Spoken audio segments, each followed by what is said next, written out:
ഇന്നത്തെ ചിന്തയ്ക്കായിട്ട് ഏവർക്കും പരിചയമുള്ള ഒരു വേദഭാഗം വായിക്കുവാൻ അല്പസമയം അതിൽ നിന്ന് ചിന്തിപ്പാൻ തക്കമാണ് ഞാൻ ആഗ്രഹിക്കുന്നത്.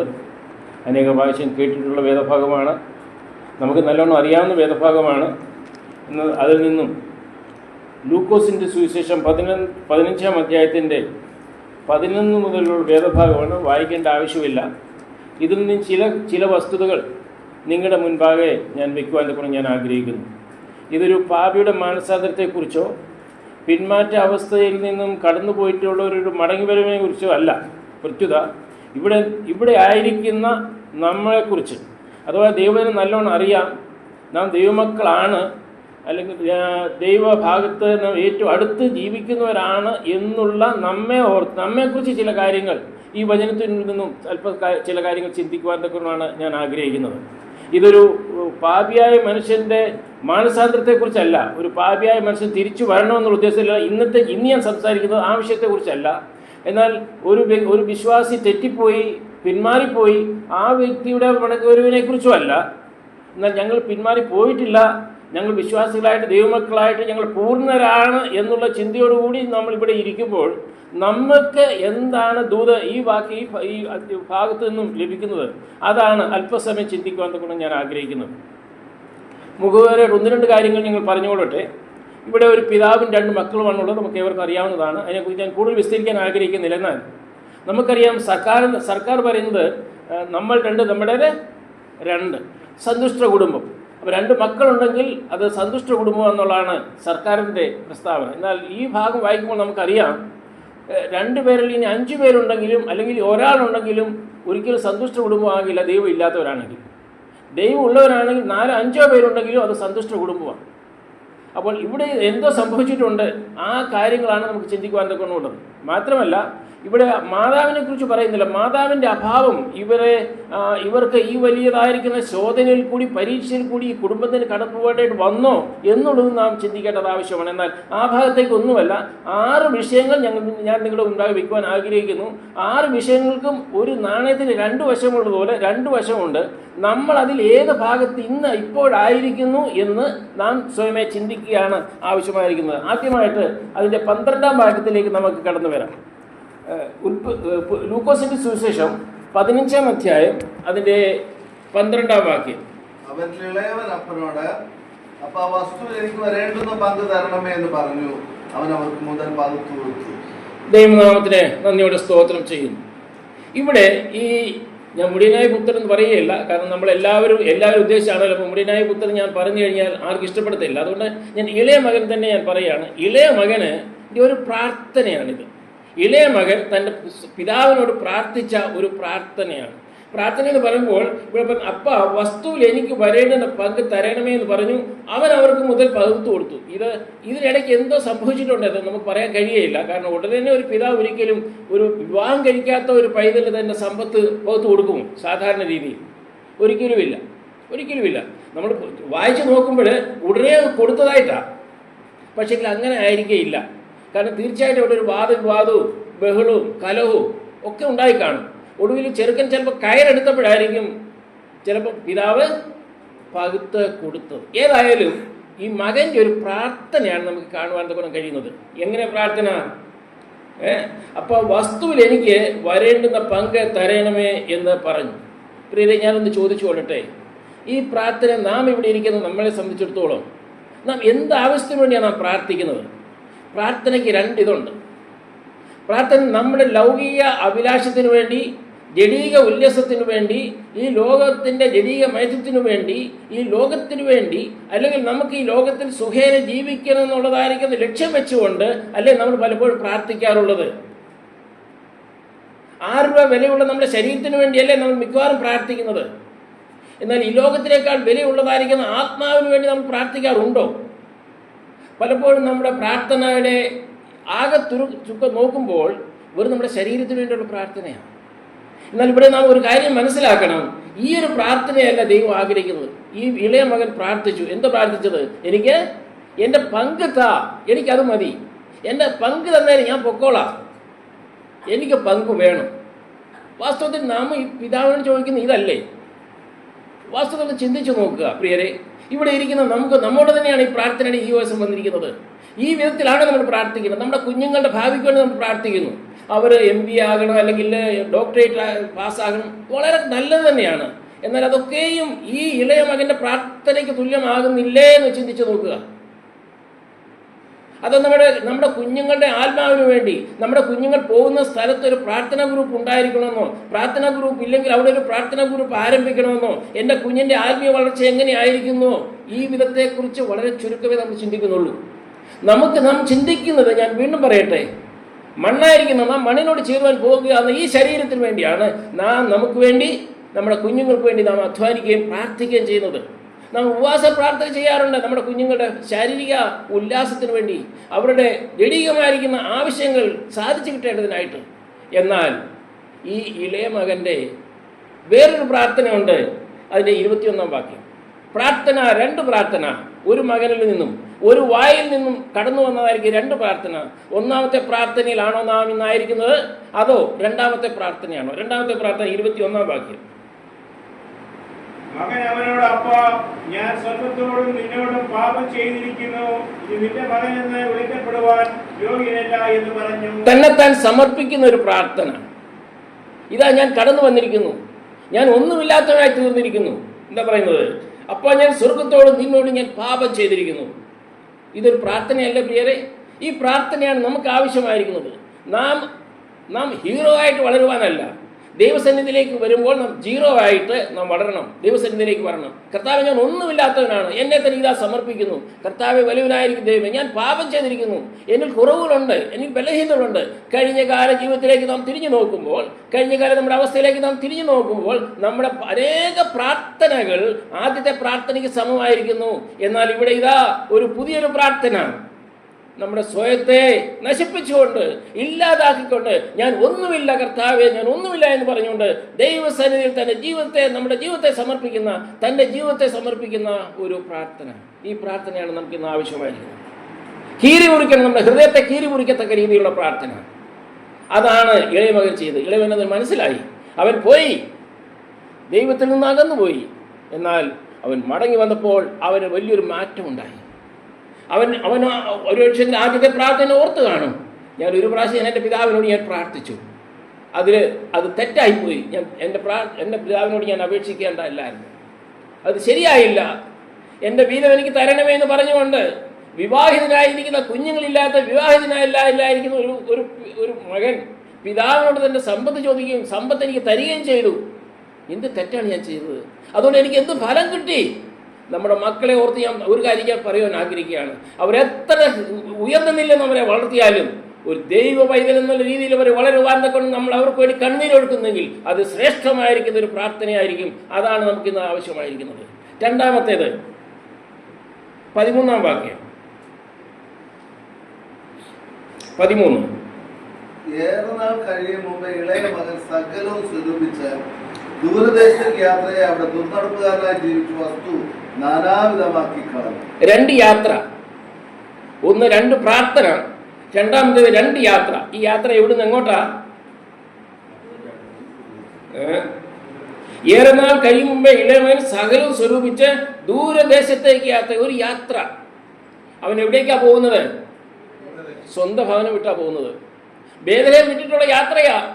അപ്പൻ്റെ ഭവനമായിരിക്കുന്ന ബേഥലേം വിട്ട് സുഭിക്ഷമായിട്ട് വളർന്ന് യൗവന അവസ്ഥ മുഴുവനും ആ അപ്പൻ്റെ കൂടെ താമസിച്ച് ആഹാരം കഴിച്ച് രക്തത്തിളപ്പോടുകൂടി ജീവിക്കുന്നതായിരിക്കുന്ന കാലയളവിൽ അവന് തോന്നി, എനിക്ക് ഒരു യാത്ര ചെയ്യണമെന്ന്.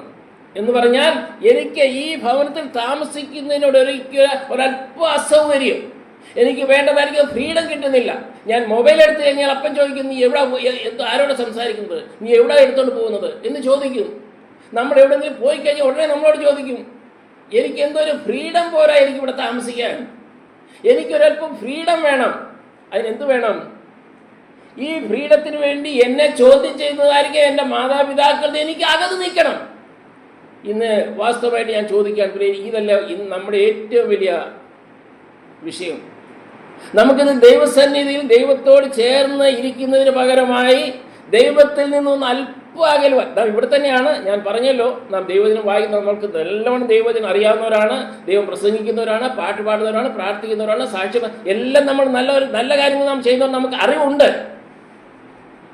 എന്നാൽ പലപ്പോഴും ആദ്യ സ്നേഹത്തിൽ നിന്നും ഇന്ന് ഈ സമയത്ത് നാം അല്പം മാറിപ്പോയിട്ടില്ലേ? നമ്മുടെ യാത്ര എങ്ങോട്ടാണെന്ന് ഒന്ന് ചിന്തിച്ച് നോക്കുക.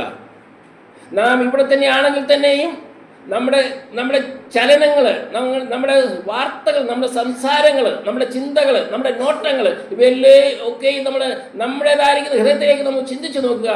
എൻ്റെ യാത്ര ഇപ്പോഴെങ്ങോട്ടാണ്? ദൈവത്തിനോട് അടുത്താണോ? ദൈവത്തോട് അടുക്കുകയാണോ ഓരോ ദിവസം മുൻപോട്ട് പോകുന്നവരും? അതോ ദൈവത്തിൽ നിന്നും അടന്നു പോവുകയാണോ? ആദ്യം തന്നെ നമ്മുടെ വചന പഠനം എന്നുള്ള വചന പാരായണം എന്ന് പറയുന്നത് നമുക്കിന്നുണ്ടോ? ഇല്ല. പ്രാർത്ഥനയൊന്നുണ്ടോ? ഇല്ല. കോട്ടേജ് മീറ്റിങ്ങിനും പലപ്പോഴും പലരും കുറവാണ്. കാരണം എന്താ? നാം ദൈവസന്നിധിയിൽ നിന്നും അറിഞ്ഞോ അറിയാതെയോ നാം ദൂരെ യാത്ര ചെയ്തുകൊണ്ടിരിക്കുകയാണ്. നാം ഇന്ന് യാത്ര ചെയ്തുകൊണ്ടിരിക്കുകയാണ് പ്രിയരെ. എങ്ങോട്ട് നിങ്ങൾ ചോദിക്കേണ്ട. പക്ഷെ ദൈവഭവനത്തിൽ നിന്ന് നമ്മൾ യാത്ര ചെയ്തുകൊണ്ടിരിക്കുക. ദൈവഭവനത്തിൽ നിന്ന് നാം അകന്ന് യാത്ര ചെയ്തുകൊണ്ടിരിക്കുകയാണ്. എത്ര അനൗൺസ് ചെയ്ത് കഴിഞ്ഞാൽ എല്ലാവരും കടന്നു വരണമെന്ന് പറഞ്ഞാൽ തന്നെയും നമുക്ക് എല്ലാവർക്കും കടന്നു വരുവാൻ തക്കണം കഴിയുന്നില്ല. ഏതോ ഒരു ചേതോവിഹാരം നമ്മെ പുറമോട്ട് പിടിക്കുന്നുണ്ട്. അതെന്താണ്? ലോകമയത്വം, ജഡം, പിശാച് എന്നീ 3 ശത്രുക്കൾ നമ്മെ ഈ ദൈവികമായിരിക്കുന്ന ആലോചനകളിൽ നിന്നും ദൈവികമായിരിക്കുന്ന ചിന്താഗതികൾ നമ്മെ പിന്നോട്ട് വലിച്ചുകൊണ്ടിരിക്കുകയാണ്. നാം ഇപ്പോൾ എങ്ങോട്ടാണ് പ്രിയരെ പോയിക്കൊണ്ടിരിക്കുന്നത്? ആരുടെ മേലും കൈ ചൂടേണ്ട ആവശ്യമില്ല. ദൈവം കരം തന്നിരിക്കും. ഇങ്ങനെയാണ്. ഇവിടെ ഒരു തള്ളവിരലുണ്ട്. ആ തള്ളവിരൽ എങ്ങോട്ടാണ് കാണിക്കുന്നത്? നമ്മളെ കാണിക്കുന്നത്. അത് എൻ്റെ ജീവിതത്തിൽ ഞാൻ ഇന്നലത്തെ ദിവസം എങ്ങനെയായിരുന്നു, കഴിഞ്ഞ മാസം എങ്ങനെയായിരുന്നു, എൻ്റെ നാവിൽ നിന്ന് വാക്കുകൾ എങ്ങനെയായിരിക്കുന്നു, ഞാൻ മറ്റുള്ളവരെ പറ്റി ചിന്തിച്ചത് എങ്ങനെയായിരിക്കുന്നു, ഞാൻ മറ്റുള്ളവരോട് പറഞ്ഞത് എങ്ങനെയായിരിക്കുന്നു, എൻ്റെ ആത്മീയ ജീവിതം എങ്ങനെയായിരിക്കുന്നു, അല്പമെങ്കിലും ഒരു ഉയർച്ചയുണ്ടോ എന്നുള്ളത് നാം തിരിഞ്ഞു നോക്കുക ആവശ്യമാണ്. നാം എവിടെയായിരിക്കുന്നു? എന്നാൽ യാത്രയുടെ വേറൊരു യാത്രയുണ്ട്. ആ ഇളയ മകൻ തന്നെ ഒരു യാത്ര ഇവിടെ ചെയ്തു. 20-ാം വാക്യം. അങ്ങനെ അവൻ എഴുന്നേറ്റ് അപ്പന്റെ അടുക്കൽ പോയി. അങ്ങനെ അവൻ എഴുന്നേറ്റ് അപ്പന്റെ അടുക്കൽ പോയി. അപ്പൻ എവിടാ? ഭവനത്തിലാ. ഇവൻ എവിടാ? ദൂരദേശം. ഇവൻ അങ്ങോട്ടൊരു യാത്ര ചെയ്തു. ഞാനൊരു കാര്യം പറയുവാൻ ആഗ്രഹിക്കുകയാണ്. നമ്മൾ എത്ര യാത്ര ചെയ്യുമ്പോഴും ആ യാത്രയിൽ നമുക്ക് സഫലമല്ല, വിഫലമാണ് നമ്മുടെ ജീവിതത്തിൽ കടന്നു വരാൻ പോകുന്നത്. സുഖമല്ല, ദുഃഖമാണ് നമുക്ക് കടന്നു വരുവാൻ പോകുന്നത് ഈ യാത്രയിൽ. ഒരു പക്ഷേ ചോദിച്ചേക്കാം, അതെങ്ങനെയാണ്? നമ്മുടെ ജീവിതത്തിൽ പലപ്പോഴും പല കാര്യങ്ങൾ വരുന്നില്ല. അതൊന്നും നമ്മൾ പറഞ്ഞു വരേണ്ട ആവശ്യമില്ല. നമ്മുടെ ജീവിതത്തിൽ വരുന്ന രോഗങ്ങളോ ദുഃഖങ്ങളോ പ്രയാസങ്ങളോ ഇതെല്ലാം ഉണ്ടെങ്കിൽ തന്നെയും ഉറക്കഗുളികയില്ലാതെ ഉറക്കം വരാത്തതായിരിക്കുന്ന രാത്രികൾ നമ്മുടെ ജീവിതത്തിലില്ലേ? എന്തുകൊണ്ടാണ് വരുന്നത്? നമ്മുടെ യാത്ര ദൈവഭവനത്തിൽ നിന്നും മാറി. ദൈവഭവനത്തിൽ നിന്നും യാത്ര ഇപ്പോൾ ദൂരേക്കാണ്. നമ്മുടെ 2 പ്രാർത്ഥന ഞാൻ ചിന്തിച്ചു. ഈ രണ്ടാമത്തെ 2 യാത്ര ഇന്ന് നാം എവിടെയായിരിക്കും യാത്ര ചെയ്യുന്നതെന്ന് ചിന്തിച്ചു നോക്കുക. എന്നാൽ ഈ മകൻ എന്ത് ചെയ്തു? കുറച്ച് നാളുകൾക്ക് ശേഷം അവൻ മടങ്ങി വന്നു. ഞാൻ ഒരു കാര്യം പറയുവാൻ ആഗ്രഹിക്കുകയാണ് പ്രിയരെ. നാം എവിടെയായിരുന്നാലും ഒരു മടങ്ങി വരവ് നമുക്ക് ആവശ്യമാണ്. ഇപ്പോൾ പ്രാർത്ഥനയിൽ കേട്ടല്ലോ, ഒരു രോഗിയായി കിടക്കുന്നവൻ്റെ മടങ്ങിവരവിന് വേണ്ടി, അവൻ്റെ സൗഖ്യത്തിന് വേണ്ടി നമുക്ക് പ്രാർത്ഥിക്കാം. അവരെ മടങ്ങിവരവ് ആവശ്യമായിരിക്കുന്നു. നമ്മുടെ ഓരോരുത്തരുടെയും മടങ്ങിവരവ് ആവശ്യമാണ് പ്രിയരെ. ഒരു മടങ്ങിവരവ് വേണം. എന്താണ് താൻ പറയുന്നത്? അവൻ എഴുന്നേറ്റ് അപ്പൻ്റെ അടുക്കൽ പോയി. അപ്പൻ്റെ അടുക്കിലേക്ക് കടന്നു വരുന്ന ഒരു മകൻ ഇളയൻ.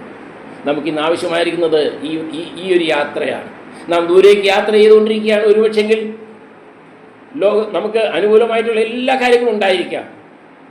പരിസ്ഥിതി നമുക്ക് അനുകൂലമായതുകൊണ്ട് നമ്മുടെ യാത്ര ശരിയാണെന്ന് ഒരിക്കലും ചിന്തിക്കരുത്. നാം ദൈവസന്നിധിയിൽ നിന്നും അകന്നാണ്. ദൈവികമായിരിക്കുന്ന അളവുകോൽ കൊണ്ട് നാം അളന്നു നോക്കുക, എൻ്റെ ജീവിതം എപ്രകാരമായിരിക്കുന്നു. അങ്ങനെയെങ്കിൽ ഇതാ ഇളയ മകൻ്റെ 2-ാമത്തെ യാത്ര. അവൻ ദൂരദേശത്ത് പോയിട്ട് അവനെല്ലാം ഉണ്ടായിരുന്നു. അവൻ തിരിച്ചു മടങ്ങി വെറും കൈയോടെ അവൻ മടങ്ങി വന്നു. ഒന്നുമില്ലാത്തവനായി മടങ്ങി വന്നു. അവൻ ഏത് ഉടുപ്പായിട്ടിരിക്കുന്നത് പോലും എനിക്ക് അറിഞ്ഞുകൂടാ. പക്ഷേ അപ്പൻ കണ്ടപ്പോഴേ തന്നെ വേറെ ഉടുപ്പിടിപ്പിക്കേണ്ടതായിട്ട് വന്ന അവസ്ഥ. ഒന്നുമില്ലാത്തവനായി വന്നു. എന്നാൽ അവൻ വന്നു. നമുക്കും ഒരു മടങ്ങി വരവ് നമുക്ക് ആവശ്യമാണ്. 2 യാത്ര, 2 പ്രാർത്ഥന, 2 യാത്ര. മൂന്നാമതായിട്ട് 14-ാം വാക്യം നമുക്കൊന്ന് വായിക്കാം. എല്ലാം ചെലവഴിച്ച ശേഷം ആ ദേശത്ത് കഠിന ക്ഷാമം ഉണ്ടായിട്ട് അവന് മുട്ട് വന്നു തുടങ്ങി. ഏതാ മുട്ട്? ഇത് കാലിന്റെ മുട്ടല്ല. ഏതാ മുട്ട്? ക്ഷാമം വന്നു. പ്രിയരെ, ഒരു കാര്യം നാം മനസ്സിലാക്കുക. ഈ പൈതലിന് 2 അനുഭവം ഉണ്ടായി തൻ്റെ ജീവിതത്തിൽ. 2 അനുഭവം, 2 പ്രാർത്ഥന, 2 യാത്ര. ഇവിടെ എന്താണ് നാം കാണുന്നത്? 2 അനുഭവം തൻ്റെ ജീവിതത്തിലുണ്ടായി. ഇവരൊരിക്കലും ആഹാരമില്ലാതെ ഒരിക്കലും പോലും കിടന്നിട്ടുള്ള മോനല്ല ഇത്. ആഹാരം ആവശ്യത്തിനുണ്ടായിരുന്നൊരു ഭവനം. എന്നാൽ ഇതാ ഇവനെന്ത് ചെയ്തു?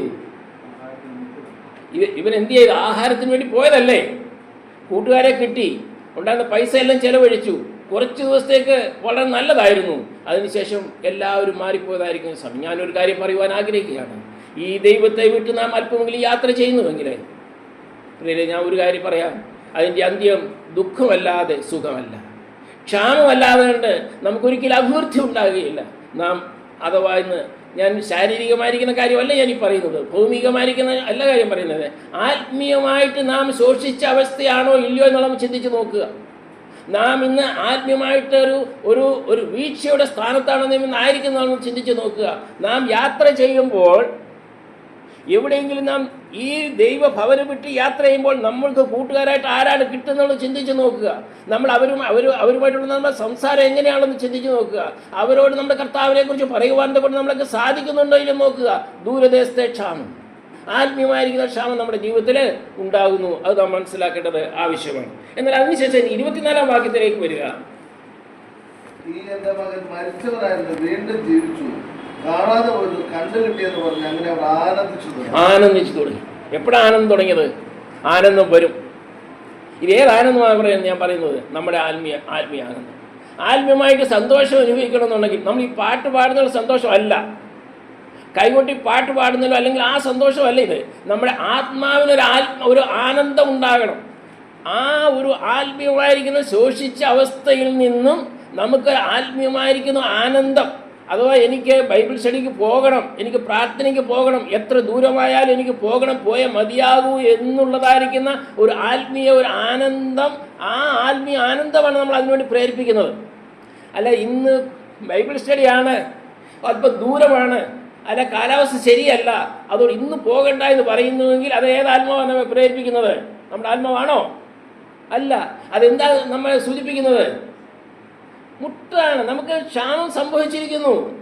നമുക്ക് ക്ഷാമം സംഭവിച്ചതുകൊണ്ട് നമുക്ക് ആത്മീയമായിരിക്കുന്ന ആഹാരം കഴിക്കുവാൻ തക്കണം നാം മുൻപോട്ട് കടന്നു വരാത്തത് കൊണ്ട് നാം ആത്മീയമായിട്ട് ശോഷിച്ച അവസ്ഥയിലാണ്. എന്നാൽ അതിനുശേഷം ഈ ഇളയമകനിൽ നമുക്ക് മനസ്സിലാക്കുവാൻ തക്കനുള്ളത് എന്താണ്? അവൻ മടങ്ങി വന്നു, അവന് ആനന്ദം ഉണ്ടായി. പ്രിയരേ, ഈ ആനന്ദം നമുക്ക് മാർക്കറ്റിൽ കിട്ടുന്നതല്ല. ദൈവവചനത്തിൽ ഏതൊരു ദൈവ പൈതലും നാം ആയിരിക്കുന്നതായിരിക്കുന്ന സ്ഥാനത്ത് നിന്ന് തിരിഞ്ഞു വന്ന് ദൈവസന്നിധിയിൽ കടന്നു വരുന്നുവെങ്കിൽ നമ്മുടെ മുട്ട് തീർക്കുന്നവനാണ് നമ്മുടെ കർത്താവ്, നമ്മുടെ ക്ഷാമം തീർക്കുന്നവനാണ് നമ്മുടെ കർത്താവ്, അതെ ആനന്ദത്തിന്റെ കിടക്കെ വിരിക്കുന്നവനാണ് നമ്മുടെ കർത്താവ്. ആ വലിയനായിരിക്കുന്ന കർത്താവ് നമ്മുടെ കണ്ണുനീര് ഒപ്പുന്നവനാണ് നമ്മുടെ കർത്താവ്. നമ്മുടെ കണ്ണുനീരിനെ ഒപ്പുവാൻ തക്കണം ആരെങ്കിലും ഉണ്ടോ? നമുക്ക് ഇല്ല. നമ്മുടെ തൂവാല കൊണ്ട് നമ്മുടെ കണ്ണീരൊന്ന് ഒപ്പിക്കാൻ പറ്റുമോ? എന്നാൽ കർത്താവ് പറയും കരയണ്ടെന്ന് പറഞ്ഞാൽ കണ്ണുനീര് അവിടെ സ്റ്റോപ്പാകും. ആ വലിയനായിരിക്കുന്ന കർത്താവ് നമ്മുടെ കണ്ണുനീരിന് മാറ്റി, നമ്മുടെ ക്ഷാമം മാറ്റി, നമ്മെ ആനന്ദത്തിന് കിടക്കെ വിരിക്കുവാൻ തക്കണം. ആ നമ്മുടെ കർത്താവ് ഇന്നും തയ്യാറാണ്. എങ്കിൽ എന്ത് ചെയ്യണം? നമുക്ക് ആ സ്ഥാനത്തേക്ക് നമുക്ക് കടന്നു വരേണ്ടത് ആവശ്യമാണ്. അതിന് 21 വാക്യം വായിക്കാം. 21. മകൻ അപ്പനോട്, അപ്പ ഞാൻ സ്വർഗത്തോട് നിന്നോട് പാപം ചെയ്തിരിക്കുന്നു, ഇനി നിന്റെ മകനെന്ന് വിളിക്കപ്പെടുവാൻ യോഗ്യനല്ല എന്ന് പറഞ്ഞു. 21. മകൻ അവനോട്, അപ്പ ഞാൻ സ്വർഗത്തോട് നിന്നോട് പാപം ചെയ്തിരിക്കുന്നു, ഇനി നിന്റെ മകൻ എന്ന് വിളിക്കപ്പെടുവാൻ ഞാൻ യോഗ്യനല്ല. അതിന്റെ 15-ാം വാക്യം ആദ്യം വായിച്ചാട്ടെ. 15-ാം വാക്യം. അവൻ ആ ദേശത്തിലെ പൗരന്മാരിൽ ചെന്ന് ആശ്രയിച്ചു. അവൻ ആരെ ആശ്രയിച്ചു? പൗരനെ ആശ്രയിച്ചു. ആരിലാണ് അവൻ ആശ്രയിച്ചുകൊണ്ടിരുന്നത്? അപ്പനെ. ഞാൻ അതുകൊണ്ടാണ് പറഞ്ഞ ദൈവഭവനത്തിൽ ആയിരിക്കുന്ന നമ്മളെക്കുറിച്ചായിട്ട് പറയുന്നത്, അല്ലാതെ ഒരു പാപി മനസ്സപ്പെടുന്ന വിഷയമല്ല ഞാനിവിടെ ഉദ്ദേശിക്കുന്നത്. ഒരു ഒരു പിന്മാറ്റക്കാരൻ വളരെ നാളായി പാപം ചെയ്ത് സഭയിൽ വരാത്ത ഒരു പിന്മാറ്റക്കാരനെ കുറിച്ചല്ല.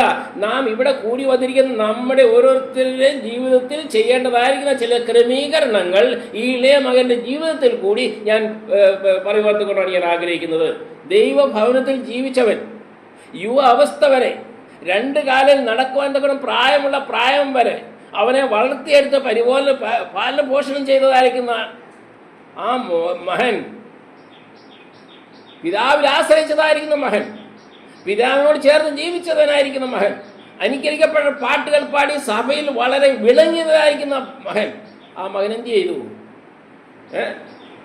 ആരിൽ ആശ്രയിക്കേണ്ടതായിട്ട് വന്നു? പൗരന്മാരിൽ ആശ്രയിക്കണം. മനുഷ്യരിൽ ആശ്രയിക്കുന്നതിനേക്കാൾ യോയിൽ ആശ്രയിക്കണം. ഇവിടെ ഇതാ അവൻ ആരെയിൽ ആശ്രയിക്കേണ്ടതായിട്ട് വന്നു. പ്രിയരെ, നാം പലപ്പോഴും നമ്മുടെ ജീവിതത്തിൽ പലപ്പോഴും നാം പ്രാർത്ഥിക്കുന്നുണ്ട്, പ്രാർത്ഥനയ്ക്ക് ഉത്തരം തരുന്നുണ്ട്. പക്ഷേ നമ്മൾ പലപ്പോഴും ആരുടെ മേലാണ് നമ്മുടെ ആശ്രയം?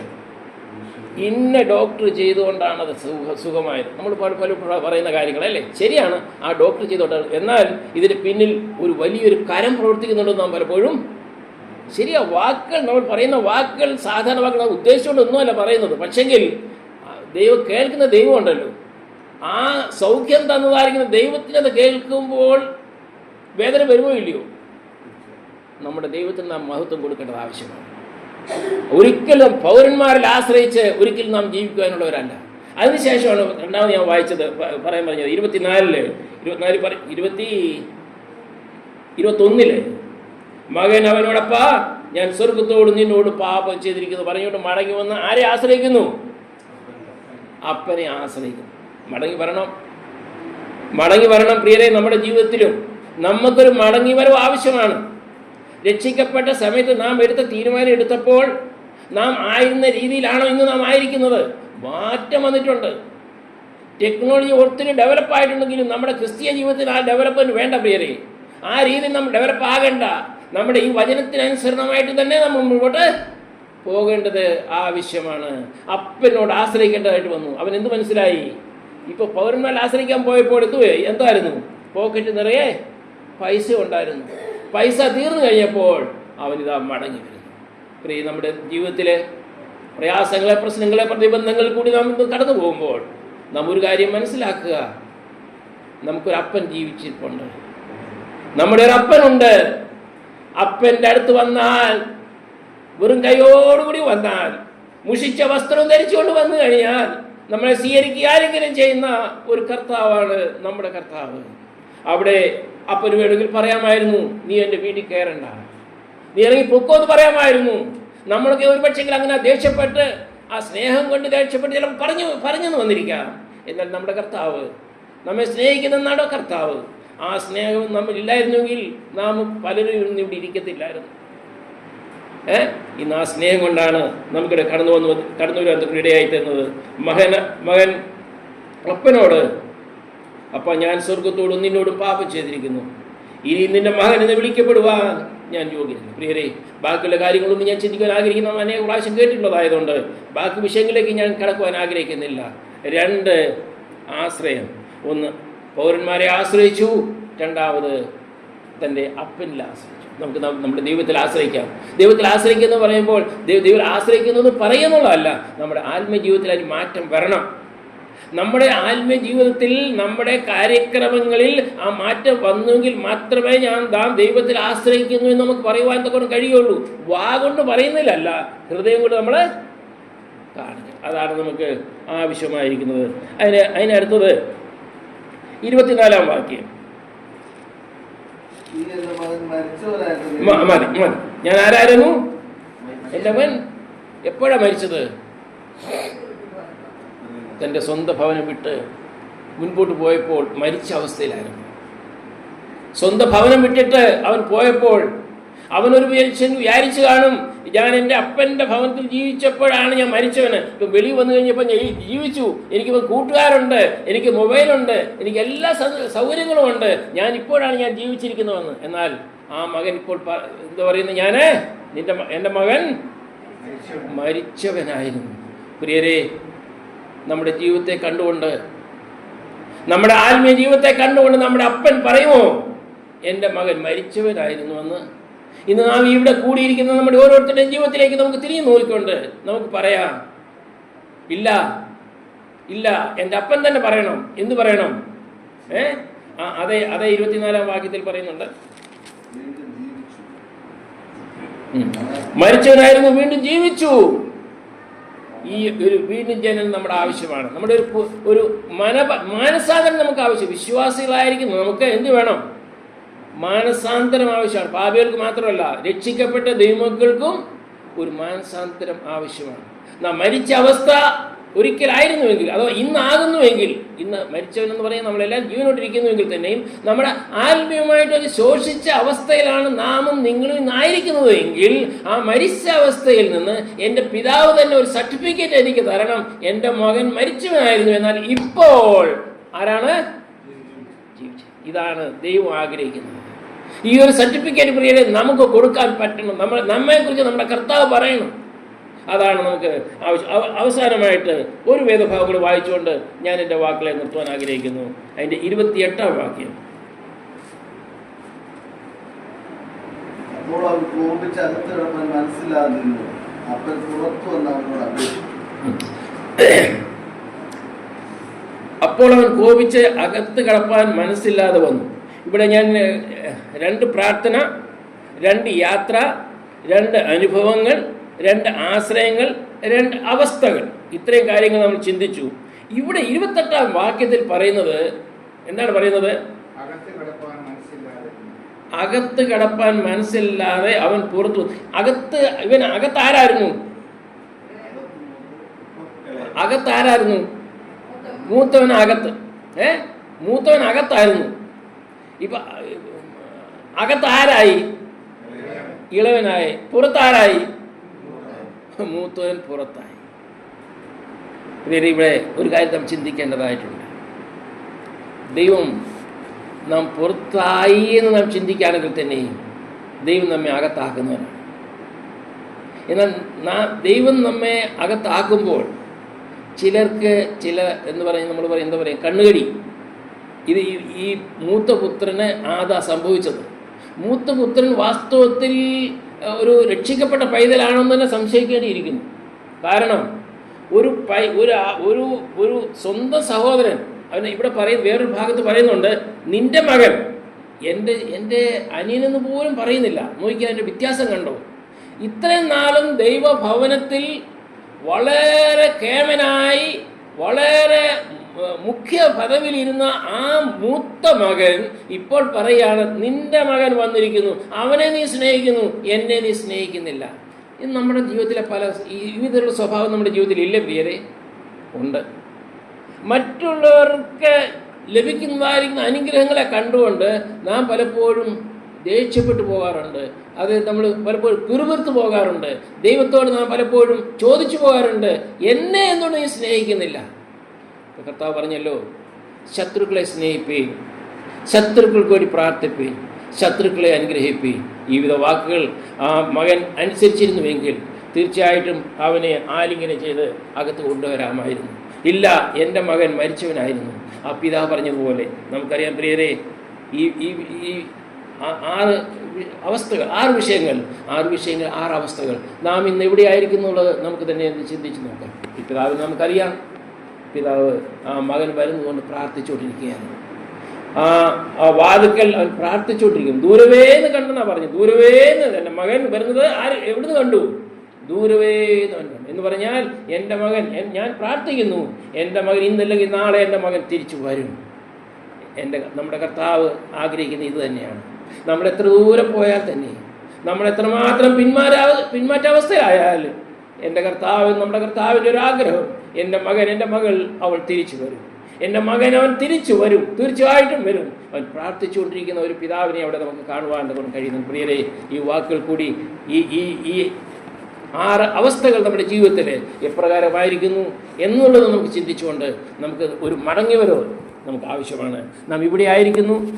ഞാൻ ആവർത്തിക്കുകയാണ്, പലപ്പോഴും ഈ വിധത്തിൽ നമുക്ക് മനസ്സിലാക്കാൻ കഴിയുന്നില്ല. ഞാൻ മടങ്ങി വരണോ? ഒരു പിന്മാറ്റക്കാരൻ മടങ്ങി വരണം ശരിയാണ്, ഒരു പാപി മടങ്ങി വരണം ശരിയാണ്. ഞാൻ എന്തിനു മടങ്ങി വരണം? ഞാൻ ഇവിടെ തന്നെയാണല്ലോ. പ്രിയരെ, ഇല്ല. നമ്മുടെ വാക്കുകളിൽ, നമ്മുടെ ചിന്തകളിൽ, നമ്മുടെ വാതാവരണത്തിൽ, നമ്മുടെ നടത്തയിൽ ഒക്കെയും പലപ്പോഴും നാം ദൈവഭവനത്തിൽ നിന്നും അകന്നു നാം പോയിക്കൊണ്ടിരിക്കുകയാണ്. നാം മറ്റുള്ളവർ കൂട്ടുകാരെ കണ്ടു കഴിയുമ്പോൾ നാം ദൈവികമായിരിക്കുന്ന ആ ഒരു ചിന്താഗതി വിട്ട് ലൗകികമായിരിക്കുന്ന രീതിയിലേക്ക് നാം കാലുവെക്കുകയാണ്. അതിൻ്റെ അർത്ഥം നാം ദൈവത്തിൽ നിന്നും അല്പാൽപമായിട്ട് നാം അകന്നു പോവുകയാണ്. നമുക്കൊരു മടങ്ങി വരാൻ ആവശ്യമാണ്.